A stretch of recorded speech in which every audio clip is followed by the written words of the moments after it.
Gubernur DKI Jakarta Anies Baswedan mengekspor beras ke Saudi Arabia. Loh, kok bisa sih? Jumat 20 Mei 2022, Anies Baswedan kembali menunjukkan kinerja nyatanya kepada masyarakat. Gubernur DKI Jakarta ini sukses mengekspor beras dengan kualitas terbaik sebanyak 19 ton ke Saudi Arabia. Beras yang diekspor ke Saudi Arabia ini adalah beras dengan kualitas terbaik jenis long grain varietas IR64 Ciherang. Ini merupakan kerjasama perdagangan ekonomi komoditi ekspor antara BUMD milik Pemprov DKI Jakarta, PT Food Station Tanjung Pinang Jaya, dengan Al Rakib Universal Group dari Saudi Arabia. Yang jadi pertanyaan adalah bagaimana bisa DKI Jakarta, wilayah yang tidak memiliki lahan sawah, ataupun kalau ada, lahan sawahnya itu sangat-sangat terbatas sekali, kok bisa mengekspor beras ke luar negeri? Memangnya Anies sudah bisa mencukupi kebutuhan beras di DKI Jakarta? Jawabannya pasti sudah, karena ekspor itu dilakukan ketika terjadi surplus. Ini adalah Anies Baswedan saat sedang melakukan panen raya di Sumedang, Jawa Barat.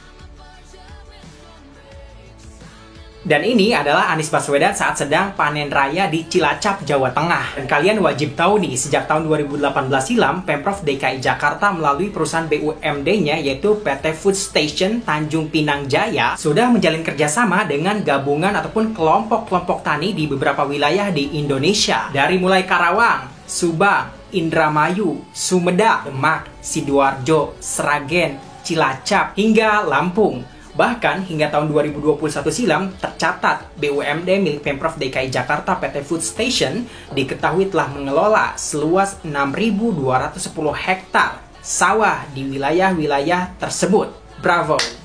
Bravo!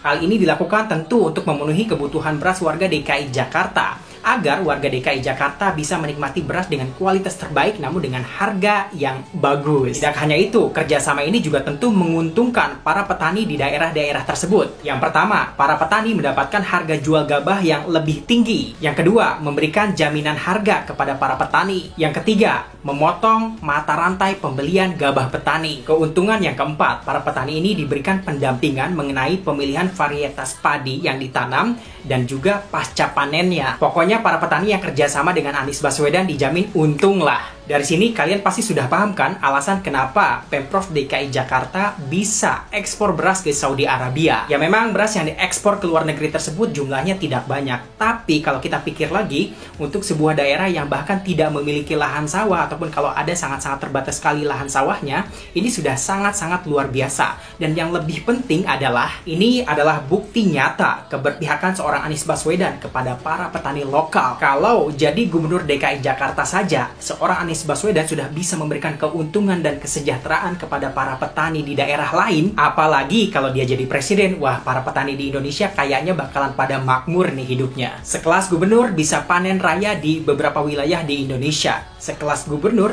bisa ekspor beras ke luar negeri. Itu kan harusnya kerjaan presiden. Gak heran kan kalau banyak orang yang bilang kalau Anies Baswedan itu adalah gubernur rasa presiden. Setelah melihat fakta ini, apakah kalian masih berpikir jika seorang Anies Baswedan tidak memiliki prestasi